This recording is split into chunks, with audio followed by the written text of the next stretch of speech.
So hello everyone, welcome to my channel. तो आपकी भारी डिमांड पे हम लोग आज करने वाले हैं सीबीएसई क्लास 12 हिंदुस्तानी वोकल म्यूजिक का कंप्लीट सिलेबस का वन शॉट रिवीजन। सब कुछ क्विकली रिवाइज करेंगे।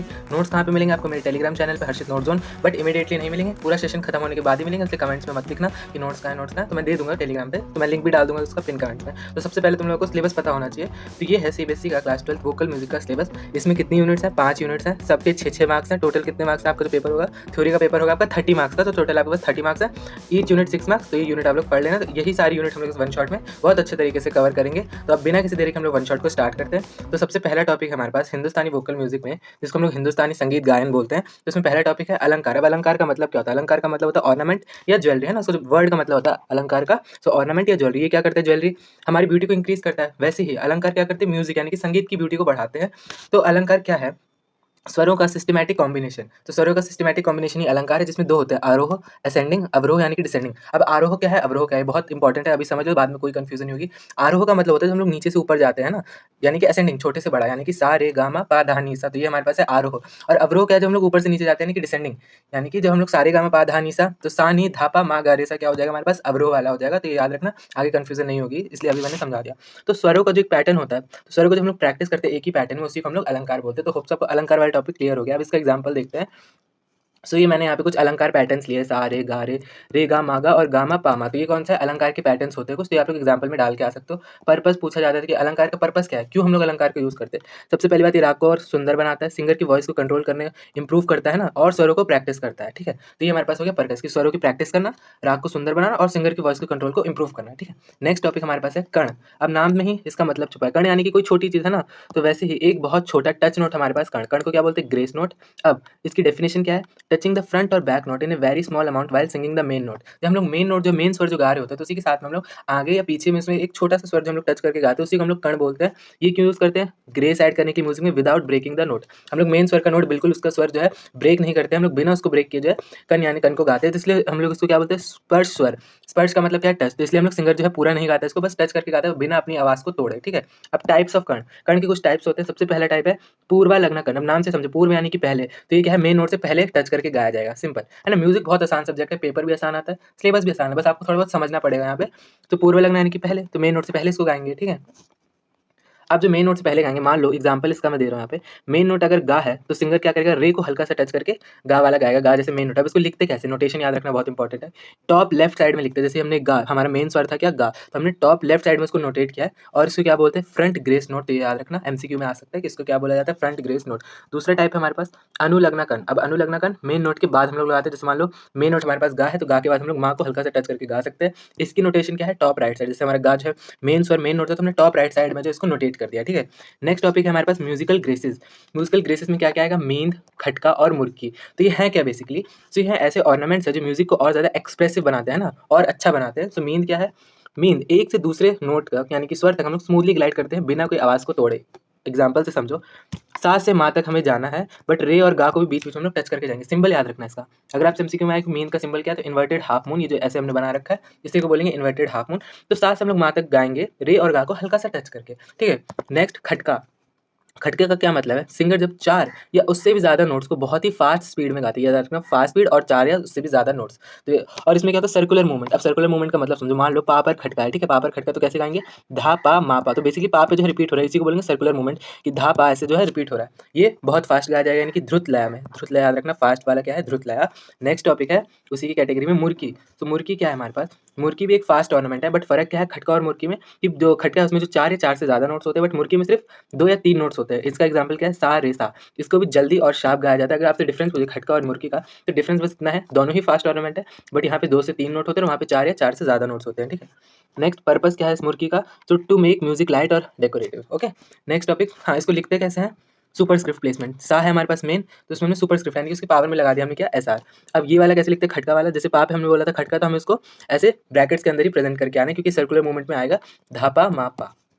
अब गमक, गमक क्या है? स्वर की वाइब्रेशन, वाइब्रेशन को हम लोग और क्या बोलते हैं? कंपन। तो स्वर की जो वाइब्रेशन होती है, कंपन होती है, उसी को हम लोग गमक बोलते हैं। सो सिंगर जब स्वर को वाइब्रेट करता है तो म्यूजिक में क्या ऐड होती है? डेप्थ और पावर आती है, तो लिसनर को सीरियस इमोशनल फीलिंग मिलती है। ये पॉइंटर्स आप लोग गमक के याद रखना। अगर आपसे क्वेश्चन आए गमक का, तो पहली बात तो गमक क्या है? स्वर की वाइब्रेशन है, और सिंगर जब स्वर को वाइब्रेट करता है तो म्यूजिक में डेप्थ और पावर ऐड होती है और लिसनर को सीरियस और इमोशनल फीलिंग देता है। Origin, very important. ओरिजिन कहाँ से है? इसका संस्कृत वर्ड जिसका मतलब गम। सो गम का मतलब होता है हमारे पास गोइंग या मूवमेंट। तो वैसे यहाँ पे स्वर का मूवमेंट या वाइब्रेशन को दिखाने के लिए हमने ये यूज किया। तो यह ओरिजिन कहाँ से? गम वर्ड से, जो कि एक संस्कृत वर्ड है। अब गमक की एक एंशिएंट डेफिनेशन है, बहुत ही इंपॉर्टेंट है, जो कि संगीत रत्नाकर में लिखी हुई है। आगे हम लोग इसके बारे में डिटेल में पढ़ेंगे। संगीत रत्नाकर क्या है? एक एंशिएंट म्यूजिक टेक्स्ट है। तो क्या लिखा है? स्वरस्य कंपो गमका श्रोतु चिट्टा सुखवा। अब इसका मतलब समझो, स्वर का वाइब्रेशन जो है वो लिसनर को हैप्पीनेस देता है, उसी को हम लोग गमक कहते हैं ना। श्रोतु चिट्टा सुखवा, सुख देता है यानी कि। तो स्वर का वाइब्रेशन जो लिसनर को हैप्पीनेस, खुशी प्रदान करता है, उसी को हम लोग गमक कहते हैं। नोट, एग्जाम में जो है संस्कृत लाइन जरूर लिख के आना, बहुत अच्छे मार्क्स मिलेंगे। एग्जामिनर को भी लगेगा कि हाँ बच्चे ने जो है पढ़ा हुआ है। तो ये लाइन याद कर लो, मुश्किल लग रही बट याद हो जाएगी, तो लिख के जरूर आना। अगर आपके पास किसमें क्वेश्चन आता है? गमक का क्वेश्चन आता है। नेक्स्ट चीज, types of Gamak. So ancient time में हमारे पास 15 टाइप्स के गमक होते थे, बट एग्जाम के लिए आपको सिर्फ मॉडर्न इक्विवेलेंट जो आज भी चलते हैं उनके इक्विवेलेंट जो है याद रखने। तो एंशिएंट नाम और मॉडर्न नाम, ये टेबल भी याद कर लो। मान लो आपसे पूछा जाए कि इसका एंशिएंट नाम ये है, तो मॉडर्न नाम क्या होगा? तो ये टेबल को याद कर लो। तो एंशिएंट जो था कंपित, उसका मॉडर्न फॉर्म है खटका। देन एंशिएंट नेम वली, उसका नाम है मींद। स्फुरित का मुर्की, और आहट का क्या है? कण। तो ये वाला टेबल आप लोग याद रख लेना। अब एग्जाम टिप, अगर क्वेश्चन आए शॉर्ट नोट ऑन गमक है ना, गमक पे जो है एक शॉर्ट नोट लिखो, तो आंसर में क्या क्या आपको मेंशन करके आना, उसकी डेफिनेशन इंग्लिश वाली, ओरिजिन जो उसका वर्ड था गम वाला है ना, संस्कृत लाइन जो मैंने आपको बताया अच्छे मार्क्स मिलेंगे, और टाइप्स मेंशन करके आ जाना, ये एंशिएंट और मॉडर्न फॉर्म। तो बस 4 पॉइंट्स आपको जो फुल मार्क्स उस आंसर में मिल जाएंगे। नेक्स्ट टॉपिक है हमारे पास ग्राम एंड मूर्छना। सो ग्राम क्या है हमारे पास? ग्राम है स्पेसिफिक अरेंजमेंट ऑफ स्वरास या फिर ग्रुप ऑफ स्वरा, जिससे जो म्यूजिकल पैटर्न जो है ओरिजिनेट होते हैं। अब समझो, ग्राम को जो है मूर्छना का बर्थ प्लेस भी माना जाता है। ये लाइन याद रखना कि अगर आपसे पूछा जाए मूर्छना का बर्थ प्लेस किसको माना जाता है? ग्राम को। अब समझ में नहीं आया हो तो इसलिए इजी भाषा में समझा रहा हूँ। जैसे गाँव में जो है लोग मिलकर ग्रुप बनाते हैं ना, तो वैसे ही म्यूजिक में भी स्वरों के ग्रुप को हम लोग ग्राम कहते हैं। बस दैट्स इट।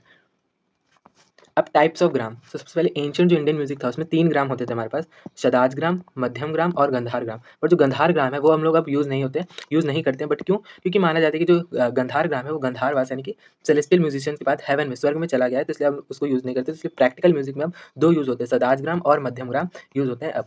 नेक्स्ट टॉपिक मूर्छना। तो मूर्छना क्या है हमारे पास? जब 7 स्वरों को हम लोग आरोह यानी कि असेंडिंग और अवरोह यानी कि डिसेंडिंग सीक्वेंस में गाते हैं, उसको हम लोग मूर्छना बोलते हैं, यानी कि सीरियल अरेंजमेंट सिंगिंग ऑफ स्वर्स, आरोह में या फिर अवरोह में। ठीक है, इसका ओरिजिन कहाँ से है? वर्ड मूर्छ से हुआ। इसका मीनिंग होता है इमर्जिंग या शाइनिंग, यानी कि स्वरों का एक ही ऑर्डर में उभरना। एमर्ज यानी कि उभरना, शाइन करना। तो वैसे स्वरों का एक ऑर्डर में उभरना क्या हो जाएगा हमारे पास? मूर्छना। अब इसके नंबर ऑफ मूर्छना अगर आपसे पूछा जाए तो कितने होते हैं? तो हर ग्राम के 7 मूर्छना होते हैं। तो अभी हमने देखा कि 2 एक्टिव ग्राम है, शदाज और माध्यम, तो ईच 7 होते हैं। तो टोटल नंबर ऑफ मूर्छना कितने हुए? 7 + 7 14 मूर्छना। बट अगर आपको बोला जाए कि गांधार को भी जोड़ के बताओ, जो अभी नहीं हम लोग यूज़ करते, बट स्टिल अगर आ जाए तो उसके भी एक 7 ऐड हो जाएगा, यानी कि 7 + 7 + 7 यानी कि 21 मूर्छना से हमारे पास वहाँ पे हो जाएंगे। अब एक बहुत इंपॉर्टेंट फ्लो आता है, ये याद रखना। सो वेरी इंपॉर्टेंट फ्लो, श्रुति फिर स्वरा ग्राम मूर्छना, यानी कि श्रुति से स्वरा बनते हैं, स्वर से ग्राम बनता है और फिर ग्राम से जो है मूर्छना बनता है। तो ये याद रख लेना। नेक्स्ट चीज़, नेक्स्ट टॉपिक है हमारे पास अलाप वर्सेस तान, बहुत इंपॉर्टेंट एग्जाम के लिए, इसलिए मैंने साइड बाय साइड यहाँ पे कंपेयर करके दिखाया है। अलाप क्या है? स्लो स्पीड में गाते हैं, इसको हम लोग बोलते हैं विलंबित लय, विलंब नाम से पकड़ो यहाँ पे। विलंब यानी कि स्लो, तो स्लो हम लोग स्लो स्पीड में गाते हैं अलाप को। तान क्या है? संग इन फास्ट स्पीड, बहुत फास्ट स्पीड में गाते हैं, इसको हम लोग क्या बोलते हैं? द्रुत लय। मैंने आपको पीछे बताया था कि फास्ट स्पीड वाले को हम लोग द्रुत लय बोलते हैं। पर्पस देख लो दोनों का। तो अलाप का पर्पस है रागा को एक्सपैंड करना, इमोशन और मूड जगाना रागा का, और रागा की रियल आइडेंटिटी को शो करना। तान का क्या पर्पस है? सिंगर की असली वोकल स्किल को दिखाना, म्यूजिक में एनर्जी क्रिएट करना और ऑडियंस को फील एक्साइटेड, यानी कि जब एनर्जेटिक म्यूजिक होगा तो ऑडियंस को अपने आप जो है एनर्जेटिक लगेगा। नेक्स्ट चीज़, स्टाइल। अलाप को हम लोग नॉर्मली गाते हैं, जैसे कि आकर है तो उसमें जो ए का साउंड है, या फिर जो नॉम तोम नार है ना, ता ना धेरे वगैरह, तो हम लोग मोस्टली जो इसको ध्रुपद सिंगिंग में यूज़ करते हैं, हम लोग अलाप को नॉर्मली गाते हैं। नेक्स्ट टाइप्स ऑफ तान हमारे पास आएगा शुद्ध तान, कूट तान और बाल तान। तो शुद्ध तान क्या नाम से? शुद्ध यानी कि सिंपल स्ट्रेट नोट, जैसे सा रे गा मा पा धा नी, है ना, तो क्या है? सिंपल नोट्स हैं। देन हमारे पास कूट तान। कूट तान क्या होता है? Complex zigzag pattern, zigzag pattern में यहाँ पे रहेंगे, जैसे सा गा रे मा पा रे गा, तो ये मतलब ये कॉम्प्लेक्स है, मिक्स है ना जिगजैग पैटर्न। ये हमारे पास सीधा स्ट्रेट था कि सा रे गा मा पा धा नी। फिर बोल तान क्या हमारे पास? इसमें जो बंदिश लिरिक्स यूज होती है इन दिस तान। अगर आपसे क्वेश्चन है कि बंदिश लिरिक्स आर यूज्ड इन विच तान, तो विच तान? बोल तान। Okay, next is note. आलाप और तान जो है सेम नोट यूज करते हैं, बस डिफरेंस किस चीज़ में है कि आलाप को हम लोग स्लो गाते हैं, तान को हम लोग फास्ट गाते हैं। तो ये मेन जो डिफरेंस है, की डिफरेंस है, याद रख लेना। क्योंकि ये एमसीक्यू या फिर असर्शन रीजन में पूछ सकते हैं। Next topic, the time theory of ragas, 24 hours का साइकिल, है ना। तो इंडियन क्लासिकल म्यूजिक में स्पेसिफिक टाइम होता है राग को गाने के लिए। सो हर रागा को प्ले या फिर गाया जाता है सिर्फ उसके पर्टिकुलर टाइम में, है ना।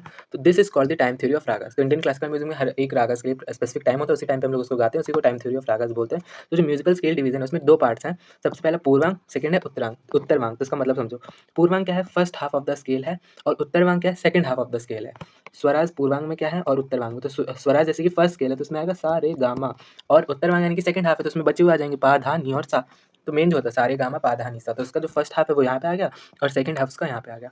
अब अगर किसी रागा का वादी स्वर, वादी का मतलब क्या है, अभी से क्लियर कर लो। वादी का मतलब होता है मेन स्वर, मेन नोट जिसको बोलते हैं। तो मेन नोट का मतलब होता है वादी, वादी स्वर यानी कि मेन नोट। तो अगर किसी रागा का जो मेन नोट है वो इनमें से है तो उसको क्या बोलेंगे हम लोग, पूर्वांग वादी रागा। अब रागा का जो मेन नोट है वो पूर्वांग में है तो उसका नाम हो जाएगा पूर्वांग वादी रागा। वैसे अगर किसी रागा का वादी स्वर जो है इनमें है यानी कि उत्तरवांग में, तो उसका नाम हो जाएगा उत्तरवांग वादी रागा। अब टाइम याद रख लो, टाइम पूर्वांग रागस को कब गाया जाता है और उत्तरवांग रागस को कब गाया जाता है। तो पूर्वांग रागस को 12 पीएम नून से लेके 12 एम मिडनाइट, मध्य रात्रि तक, इवनिंग और night ragas basically. Then time उत्तरवांग ragas का क्या है, तो 12 M to 12 PM morning ragas. अब अद्वदर्शक स्वर क्या है, इंपॉर्टेंट कॉन्सेप्ट है भी। माँ जिसको हम लोग मध्यम बोलते हैं उसको बोला जाता है अद्वदर्शक स्वर। मतलब क्या है, गाइड नोट, है ना, गाइड करता है, नाम से समझो गाइड नोट है तो गाइड करेगा। Purpose, tell the direction between day and night ragas. अब ये गाइड नोट है तो डे और रात यानी कि दिन और रात के रागस के बीच का डायरेक्शन और डिफरेंस यहाँ पे शो करता है। नेक्स्ट तीव्र माँ जिसको हम लोग मोस्टली यूज़ करते हैं इवनिंग या नाइट रागस में। अब लर्न कैसे करोगे तुम लोग, जैसे हमारी माँ हमको गाइड करती है वैसे ही जो हमारा माँ है वो जो है गाइड नोट है, यानी कि मध्यम जो हमारे पास गाइड नोट है जो कि टाइम डायरेक्शन बताता है डे या नाइट के बीच के रागस का डिफरेंस। क्विक रिकैप, हमने अब तक क्या क्या पढ़ लिया। जो ग्राम है वो क्या है, ग्रुप ऑफ स्वराज है। मूर्छना क्या है, एक सीरियल सिंगिंग पैटर्न है। अलाप क्या है, हम लोग स्लो स्पीड में गाते हैं रागा को एक्सपेंड करने के लिए। तान क्या है, हमारे पास फास्ट स्पीड में गाया जाता है सिंगर की असली वोकल स्किल को शो करने के लिए। और रागा से कोई स्पेसिफिक टाइम होता है, हमने देख लिया पूर्वांग और उत्तरांग। तो इतना हमने अब तक पढ़ा है, तो होप सो इतना आपको क्लियर है। अब हम लोग आगे बढ़ते हैं। नेक्स्ट हमारे पास आएगा time theory, the 3 categories of Swaraj. पहले हमने टाइम थ्योरी अलग तरीके से देखी थी, हम लोग स्वराज के बेसिस पे उसकी जो 3 कैटेगरीज है उसके बेसिस पे हम लोग टाइम थ्योरी देखेंगे। तो सबसे पहले इसमें आएगा हमारे पास रे धा कोमल रागास। तो इसका मतलब समझो, तो इसमें रे और धा जो है कोमल होते हैं, कोमल यानी कि फ्लैट होते हैं इस कैटेगरी में, रे धा कोमल रागास में। तो इन रागास का एक स्पेशल नेम होता है जिसका नाम होता है संधि प्रकाश रागा।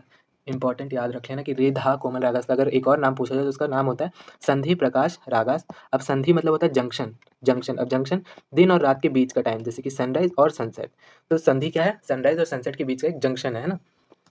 Timing morning twilight 4 AM to 7 AM, और इवनिंग ट्विलाइट में 4 PM टू 7 PM। एग्जाम्पल क्या है इसका, रागा भैरव जो कि एक मॉर्निंग रागा है। नेक्स्ट हमारे पास है रेधा शुद्ध रागास। अब शुद्ध रागास का मतलब शुद्ध यानी कि नेचुरल कैटेगरी है। तो नेचुरल में आ जाएगा हमारे पास, इसको गाया जाता है morning 7 AM to 10 AM, evening 7 PM to 10 PM, means the time after संधि प्रकाश। अब याद कैसे करोगे, देखो यहाँ पे जो है मैंने आपको बताया कि इसको हम लोग बोलते हैं संधि प्रकाश रागस। ये क्या है, संधि प्रकाश के रागस की बात करता है। यहाँ पे मॉर्निंग जो ट्यूलाइट है 7 बजे खत्म हो रहा है, तो ये इसका मॉर्निंग जो 7 बजे के बाद ही शुरू हो रहा है, तो इसलिए संधि प्रकाश की बात का टाइम। वैसे इवनिंग में 7 बजे खत्म हो रहा है, तो यहाँ पे इवनिंग जो 7 बजे के बाद शुरू होता है। इससे याद रखना कि संधि प्रकाश की बात का टाइम इसमें है, तो ऐसे आपको ये वाली टाइमिंग याद हो जाएगी। इसका एग्जाम्पल क्या है, रागा बिलावल और रागा केदार। नेक्स्ट थर्ड टाइप जो है वो है गानी कोमल रागास। इसमें क्या होता है, गा और नी जो है हमारे पास कोमल यानी कि फ्लैट होता है इस कैटेगरी में। इनको कब गाया जाता है, इनका टाइमिंग क्या है, सो इनका टाइमिंग है, डे टाइम है इनका 10 AM to 4 PM, night time है इनका 10 PM to 4 AM। Example raga Bageshwari और रागा मौलकौंस जो कि है नाइट रागाज है स्पेशली। एक्सेप्शन, एक एक्सेप्शन है यहाँ पे बहुत इंपॉर्टेंट है, याद रखना अगर आपसे एक्सेप्शन पूछा जाए जो टाइम थ्योरी को जो फॉलो नहीं करता है।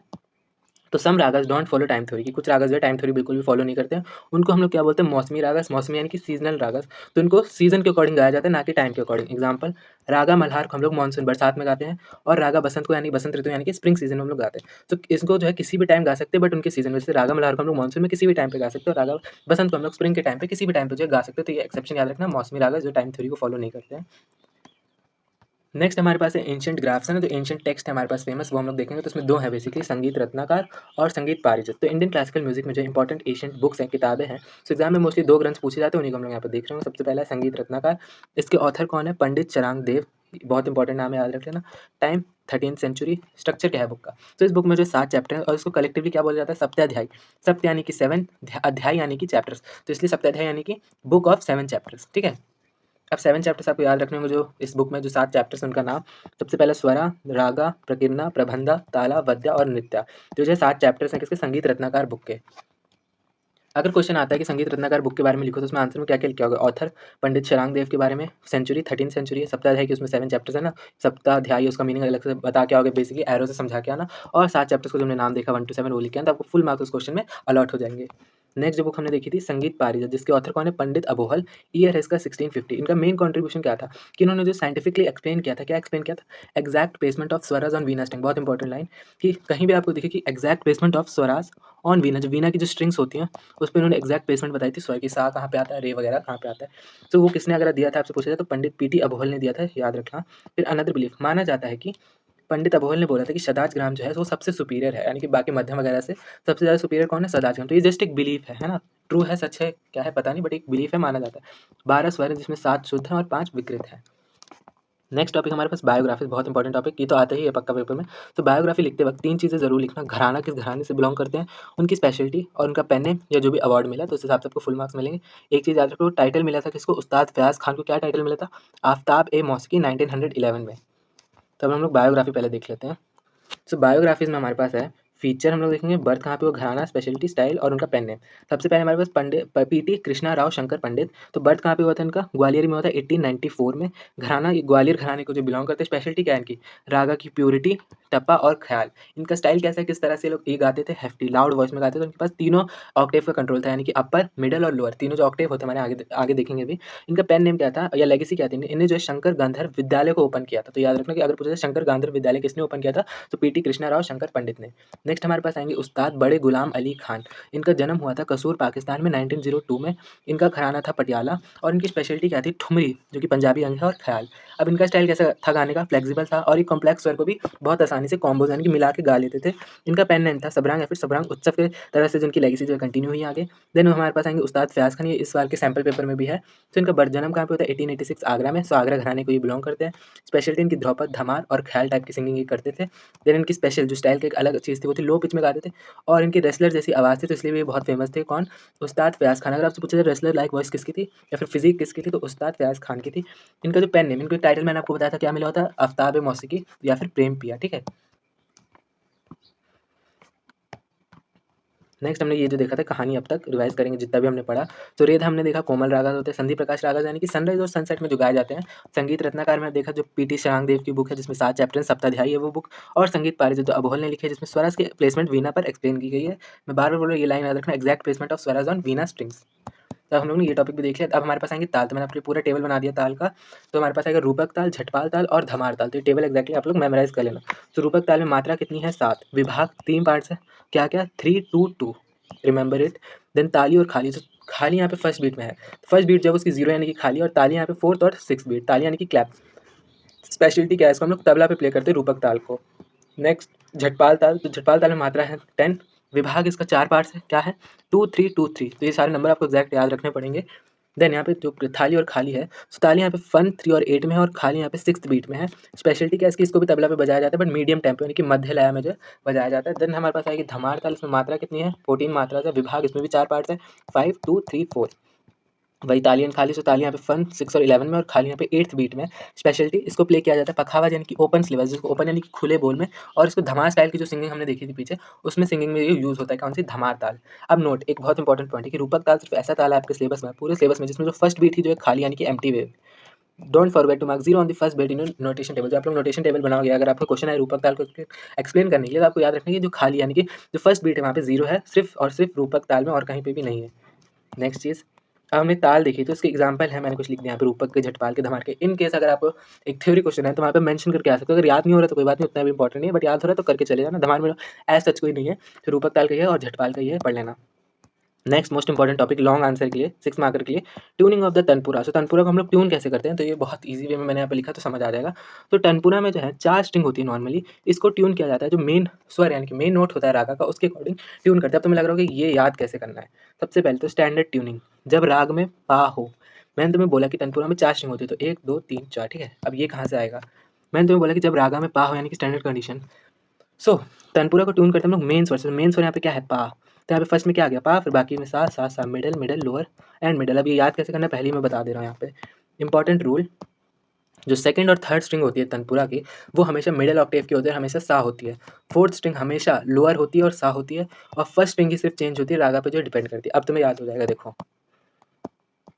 सो यहाँ पे जो मेन था पा था, तो हमने फर्स्ट स्ट्रिंग सिर्फ चेंज होती है तो चेंज होगी पा।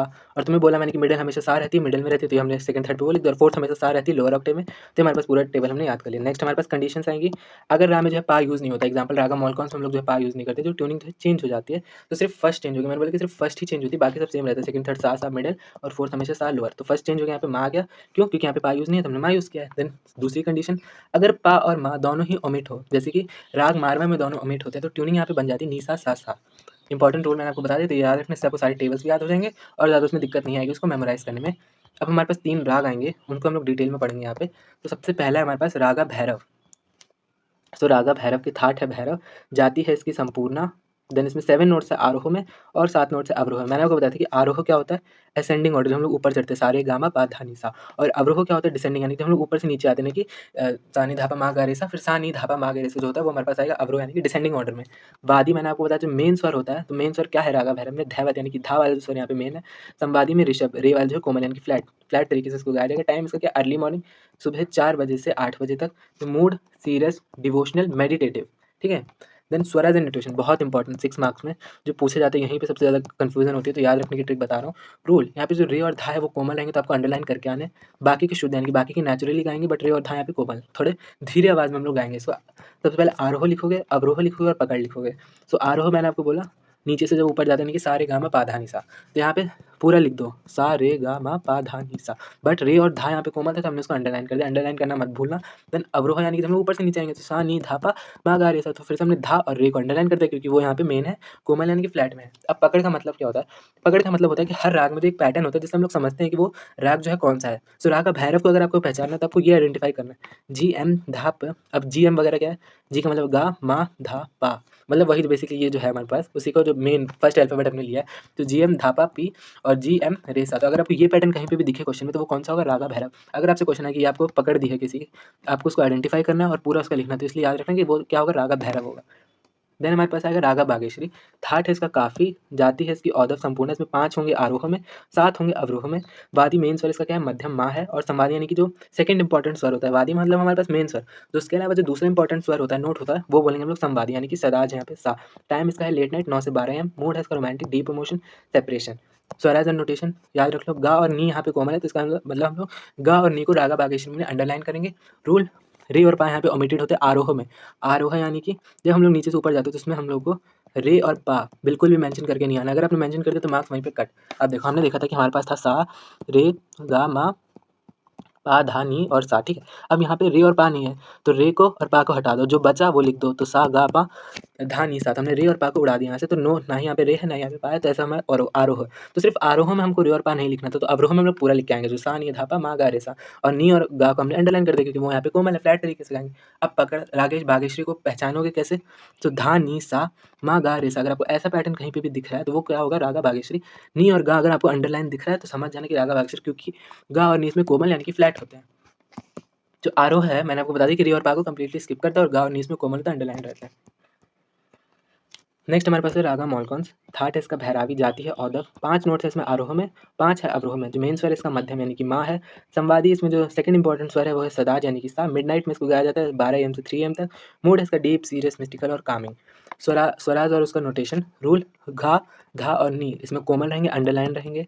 रे और पा यहाँ पे कंप्लीटली ओमिटेड नहीं रहेंगे, ना यहाँ पे आरोह में रहेंगे ना ही यहाँ पे अवरोह में रहेंगे, यानी कि ना असेंडिंग में चढ़ते वक्त ना ही उतरते वक्त, हमें पूरा स्किप करना है यहाँ पे। तो रागा मॉलकॉन्स में अगर आपको कहीं भी लिखा हो तो कहीं पे भी रे और पा मत लिख के आना, ना ही आरोह में ना ही अवरोह में। तो आरोह क्या होता है, सारे गामा पा धा नी सा, तो हमें रे और पा नहीं लिखना था तो हमने क्या लिख दिया, सा गामा धा नी सा। और मैंने आपको बोला कि गा धा और नी यहाँ पे कोमल है तो उनको हमने अंडरलाइन कर दिया, ठीक है, सिंपल इतना याद हो गया। देन अवरोह, अवरोह यानी कि हम लोग ऊपर से नीचे आते हैं तो सा नी धा पा मा गा रे सा, बट यहाँ पे हम लोग को स्किप क्या करना है, रे और पा। अवरोह में भी स्किप करना है तो वहाँ पे हमने स्किप करके लिख दिया सा नी धा मा गा सा, ठीक है। पकड़ इसको कैसे आइडेंटिफाई करोगे, नी धा नी सा मा गा मा, तो यानी कि गा नी और धा पे अंडरलाइन है तो तुम लोग समझ जाओगे कि ये कौन सा हो जाएगा, रागा मॉलकॉन्स। अब जो मैंने आपको बागेश्वरी का बताया था आरोह यानी कि असेंडिंग में, तो सा गा मा धा नी से मैंने आपको बताया था कि 5 नोट्स है बागेश्वरी में, आरोह यानी कि असेंडिंग में, और अवरोह यानी कि डिसेंडिंग में 7 से 8 नोट्स है, सा नी धा पा मा गा रे सा। तो ये भी याद रख लेना, एक्स्ट्रा पॉइंट था। अब एग्जाम की ट्रिक्स, तुम लोग नोटेशन के क्वेश्चन को पहचानोगे कैसे बेसिकली। तो अगर तुमको रे और धा कोमल यानी कि फ्लैट में दिख रहे तो वो हमारे पास रागा भैरव। ये बहुत इंपॉर्टेंट ट्रिक से याद रख लो अच्छे से, तो आपको कन्फ्यूज़न नहीं होगी बेसिकली पहचानने में। फिर गा, धा, नी और कोमल आपको दिख रहा है। कोमल यानी कि फ्लैट में दिख रहा है आपको, रे और पा कहीं पे भी नहीं दिख रहा है उसमें, तो वो कौन-सा होगा? रागा मोलकॉन्स। फिर अगर आपको गा और नी कोमल में दिख रहा है, अंडरलाइन दिख रहा है बेसिकली, और रे और पा सिर्फ़ अवरोह में है, आरोह में नहीं है, तो वो हमारे पास कौन-सा होगा? रागा बागेश्री। इसके जो आरोह यानी कि जो बागेश्री उसका जो असेंडिंग ऑर्डर होता है, उसमें कभी भी रे और पा मत लिख के आना, आंसर जो है तुम्हारा गलत हो जाएगा। मैंने पहले भी बताया था, अभी बता रहा हूँ, तो याद कर लेना इसको। अब हमने अब तक क्या-क्या देख लिया है कहानी अब तक। रूपक ताल में 7 मात्रा थी, झटपाल में 10 थी, धमार में 14 मात्रा थी।